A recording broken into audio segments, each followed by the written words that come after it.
My mother-in-law thought I was poor until I bought her dream house. I, 28 years old, got married to my girlfriend just last year.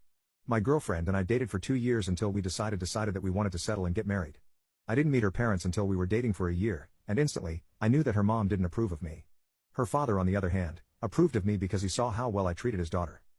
I tried to get to know her mother by helping her whenever she was carrying things, or chilling in the kitchen making different things.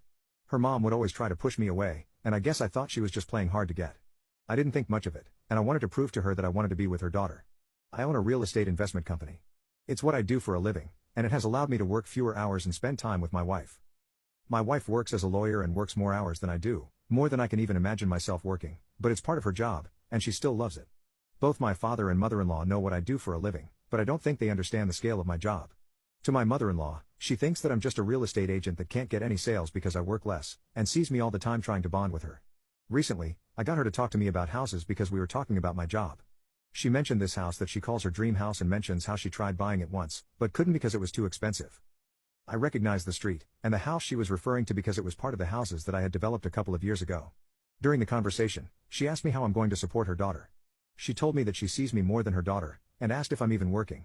I told her that I'm doing well with my job, and that I can definitely prove that I can support her daughter. She looked at me and told me that she was just going to be honest, and told me that she believes that I should let my daughter go. She told me that I was a good man, but I just wasn't the best fit for her daughter. I just imagined my daughter dating someone else, she said. I looked at her and said, like who? That's when I found out that she had a friend who owned a restaurant that had a son, and I guess they both made a promise to try to play matchmaking, and her mother approved of it because that meant that her daughter would get married into the business. My heart sank. I spent the last couple of months trying to get this woman to like me. But it felt like nothing was working. I told her that I wasn't going to leave her daughter. And that I would treat her daughter way better than her friend's son could. She laughed while she continued going back to work, and told me that her daughter makes more than me, and that her friend's son could triple both of our incomes combined. I looked at her and asked her how she would know if her daughter was making more than me. She told me that it doesn't take a genius to tell that a lawyer will make more than a real estate agent.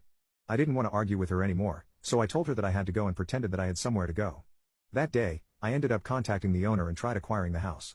The owner wasn't interested in selling their house at first, but everything always has a price when it's right. The owner was a hard man to negotiate with, and I'm sure I lost the deal, but I honestly didn't care much. Throughout the past 3-4 months, I've had to deal with paperwork, inspection, and the whole process of buying the house. I stopped visiting my in-laws and stayed in contact with my father-in-law. I would usually call him and he would always tell me to come visit him. He asked me if my mother-in-law was the reason why I stopped coming, and I laughed and told him that I was just working more. During this time, my mother-in-law has tried hinting to my wife about her friend's son, and my wife always shut down the idea, and always told her that she's married and to respect it. You can now check if there's a part 2 by clicking share and more.